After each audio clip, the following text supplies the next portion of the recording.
Hello friends, आज मैं आपको बताने जा रही हूँ कि मेमोरी रिकॉल कैसे करे जाए। जो हम पढ़ाई करते हैं, बच्चे स्टूडेंट छोटे हो बड़े हो या कंपटीशन एग्ज़ाम हो, उस टाइम में जब पढ़ाई कर रहे होते हैं, पढ़ाई करने के बाद जब एग्ज़ाम देने जाते हैं एग्ज़ाम हॉल में और जब क्वेश्चन का आंसर लिख रहे होते हैं, तो उस टाइम में क्या होता है, कुछ लोगों के साथ जो पढ़ा है वो याद नहीं आता है।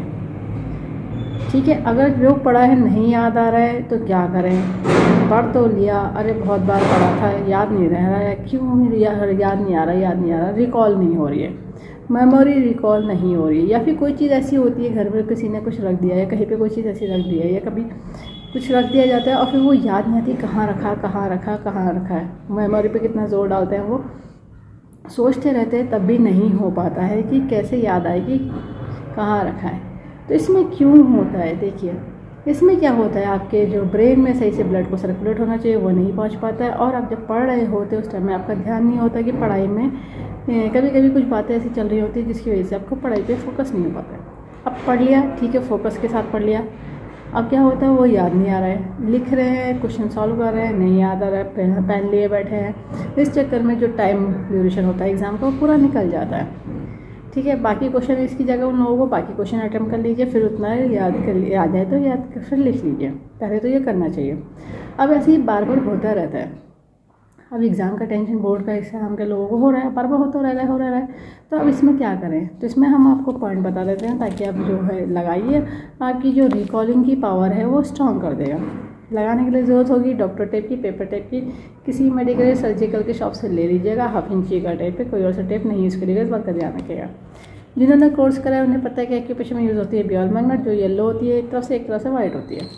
टोन सीडेटर का काम करती है, प्लस माइनस एनर्जी होती है नॉर्थ पोल साउथ पोल। ये बॉल मैग्नेट ह्यूमन बॉडी के एक्यूप्रेशर पॉइंट के हिसाब से ही बनाई गई है, कोई और से मैग्नेट नहीं यूज़ होती, इसका ध्यान रखिएगा, सिर्फ बॉल मैग्नेट यूज़ होती है। जिन्होंने कोर्स करा है उन्हें पता है कि हम जो पॉइंट बताने जा रहे हैं टीसीएम का बताने जा रहे हैं, इसमें अलग अलग मेथड होते हैं। अभी जो मैं पॉइंट बताने जा रही हूँ टीसीएम का बताने जा रही हूँ, जिन्होंने पढ़ा है वो लोग समझ जाएंगे, बाकी लोग लोकेशन देख करके पॉइंट लगा लीजिएगा। टीसीएम के पॉइंट पर आपको बॉल मैग्नेट लगानी है, ठीक है, इस बात का ध्यान रखिएगा। अब बॉल मैग्नेट जो लगानी है, पॉइंट कहाँ पर आएगा वो मैं आपको बता देती हूँ। तो देखिए, ये बहुत इंडेक्स में आएगा। इंडेक्स में अपर जॉइंट से थोड़ा नीचे मिडिल जॉइंट की तरफ बढ़ेंगे, थंब की तरफ पॉइंट रहेगा। ये होता है लंग्स का 7 पॉइंट।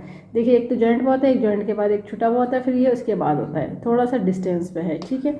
यानी कि ये पॉइंट हमारा आ जाएगा इस जगह पे, इस तरह से। इस पर आपको कलर नहीं लगाना है, मार्क नहीं करना है, आपको लगाना है बॉल मैग्नेट। अगर आपको मेमोरी रिकॉल नहीं हो रही है, याद नहीं आ रहा है क्वेश्चन का आंसर कैसे लिखना है, अब आपको वो आंसर बहुत अच्छे से आता था, आपने प्रैक्टिस भी बहुत करी थी, तो आप क्या करिए, ऐसे अगर बार बार होता रहता है तो अभी तो आपको टाइम एग्ज़ाम के हिसाब से तो आप ये पॉइंट को लगा लीजिए ताकि आपकी रिकॉलिंग की पावर स्ट्रांग हो जाए।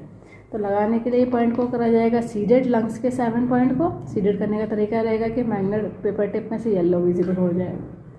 तो अब हम इसको लगा देते हैं, ठीक है, दोनों हाथों में लगेगा इस तरह से। देखिए, ये येलो विजिबल हो रहा है, विजिबिलिटी येलो की आ रही है, तो ये हो गया सीडेड। दोनों हाथों में लगाइएगा, 10 से 12 घंटे लगा के रखिए, डेली लगाइए, रात को लगाइए, सुबह निकाल लीजिए, या जिस टाइम में पढ़ रहे हैं उस टाइम में लगा लीजिए। इससे क्या होगा कि आपकी जो उसकी एनर्जी ब्लॉक हुई हुई है ये उसको सर्कुलेट भी करेगा, लर्निंग पावर को भी आपको बढ़ाएगा, ताकि आपकी क्या होगा कि आप उस चीज़ को बार बार रिकॉल करेंगे, क्वेश्चन सॉल्व करेंगे तो आपका ये क्लियर हो जाएगा, ठीक है। और दूसरी चीज़, जब आप क्वेश्चन सॉल्व कर रहे हैं एग्ज़ाम से पहले, एक पेपर पूरा सेट कर लीजिए, जो सेट मिले हुए होते पेपर, पुराने पेपर, जिसमें टाइम ड्यूरेशन के हिसाब से क्वेश्चन को सारे सॉल्व करके देखिए कि विद इन अ टाइम आप पूरा आंसर दे पा रहे हैं नहीं दे पा रहे हैं। इससे आपकी प्रैक्टिस और अच्छी हो जाएगी, ठीक है। Thank you. इस वीडियो को ज़्यादा से ज़्यादा शेयर करिए, सब्सक्राइब करिए, लाइक करिए, ताकि लोगों को पता चल जाए कि पेशेंट सभी तरह की डिजीज़ को ट्रीट कर देते हैं, क्यों कर देते हैं, कंट्रोल कर देते हैं, रूट कोज को ठीक कर देते हैं, फ्यूचर में दोबारा कभी प्रॉब्लम नहीं आती। बस लाइफ स्टाइल को ठीक रखना होता है। बेल आइकन प्रेस करना ना भूलिएगा, लाइक करना ना भूलिएगा। इस वीडियो को एंड तक देखने के लिए thank you very much. See you next time.